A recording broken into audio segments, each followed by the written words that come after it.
নমস্কার, দেখছেন জি 24 ঘন্টা। সঙ্গে রয়েছে পায়েল। রাত 8:30 সেরা খবর দেখে নেব এক নজরে। এসআইআর নিয়ে আলোচনা হোক সংসদে। বৃহস্পতিবার লোকসভা স্পিকার ওম বিড়লার কাছে আবেদন তৃণমূল কংগ্রেসের লোকসভা দলনেতা অভিষেক বন্দ্যোপাধ্যায়। লোকসভা দলনেতা হওয়ার পর প্রথম স্পিকারের সঙ্গে দেখা করলেন অভিষেক।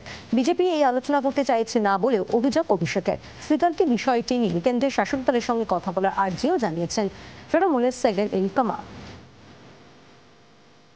কল্যাণ অভিষেক একান্ত বৈঠক। দলের সঙ্গে কল্যাণের দূরত্ব, সমস্যা সমাধানে কল্যাণের সঙ্গে বৈঠক, সদর্থক আলোচনা হয়েছে। প্রতিক্রিয়া কল্যাণের। গতকাল সন্ধ্যায় কল্যাণের সঙ্গে বৈঠক করেন অভিষেক বন্দ্যোপাধ্যায়। নিয়োগ দুর্নীতিতে অর্থ তছরূপ মামলা, বিপদ বাড়লেও মন্ত্রী চন্দ্রনাথ সিনহা।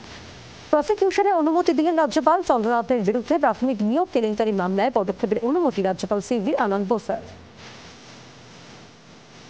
কোচবিহারে শুভেন্দুর কনভয়ে হামলার ঘটনা, রাজ্য সরকারের কাছে রিপোর্ট তলব রাজ্যপাল সিভি আনন্দ বোসার। রাজ্য বিধানসভা ভোটের জন্য বাড়তে চলেছে বুথের সংখ্যা। প্রায় 14,000 বুথ বাড়তে চলেছে বলে খবর। সব মিলিয়ে 94,000-এর বেশি বুথে হবে আগামী বিধানসভা ভোট।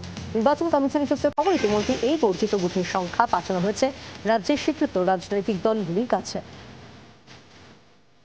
এসআইআর ইস্যুতে মুখ্যমন্ত্রীকে নিশানা দিলীপ ঘোষের। দেশের পক্ষে যেটা ভালো তার বিরোধিতা করাই মমতা বন্দ্যোপাধ্যায়ের রাজনীতি। দেশদ্রোহীদের নিয়েই তার কারবার। এখানে এসআইআর হবে আর মমতা বন্দ্যোপাধ্যায়কে তা মানতে হবে, দাবি প্রাক্তন বিজেপি সাংসদের। খুন হওয়ার আশঙ্কায় প্রশাসনের দ্বারস্থ তৃণমূল নেতা। পুলিশ সুপারের কাছে অভিযোগ দায়ের মালদা জেলা পরিষদের সদস্য বুলবুল খানের। শুট আউটে ব্লু প্রিন্ট করেছে বিহারের দাগি অপরাধীরা। শার্প শুটার বাঁচিয়ে বাড়ির সামনে রেকিও করা হয়েছে, এমনই চাঞ্চল্যকর দাবি বুলবুলের। উত্তরবঙ্গে দল বদলের হিড়িক। নেতৃত্বে বিজেপি ছেড়ে তৃণমূলের যোগ 36টি পরিবারের প্রায় 140 জন ভোটার বিজেপি ছেড়ে তৃণমূলে যোগ দেন বলে খবর। তাদের হাতে দলীয় পতাকা তুলে দেন ব্লক তৃণমূল সভাপতি। বাংলার আওয়াজ, বাঙালির আবেগ, জি 24 ঘন্টা।